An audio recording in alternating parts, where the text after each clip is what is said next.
Howrah bridge Hooghly নদীর উপর অবস্থিত কলকাতা ও হাওড়া শহরের মধ্যে সংযোগ রক্ষাকারী সেতুগুলির মধ্যে অন্যতম। 1874 সালে প্রথম হাওড়া সেতু নির্মিত হয়। পরে 1945 সালে পুরনো সেতুটির বদলে বর্তমান বহির্বাহু সেতুটির উদ্বোধন করা হয়।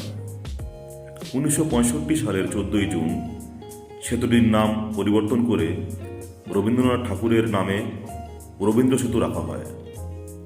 রবীন্দ্র সেতু বঙ্গোপসাগরীয় প্রবল ঝড় ঝঞ্ঝাগুলির সহ্য করতে সক্ষম। এই সেতু দিয়ে দৈনিক 80,000 যানবাহন, প্রায় 10 লক্ষ পথচারী চলাচল করে। এই জাতীয় সেতুর মধ্যে রবীন্দ্র সেতু বিশ্বের 6ষ্ঠ বৃহত্তম সেতু। হাওড়া ব্রিজ ভারতের পশ্চিমবঙ্গের হুগলি নদীর উপর অবস্থিত বড় খিলানযুক্ত একটি ঝুলন্ত সেতু। সেতুটি 1943 সালে অনুমোদন হয়।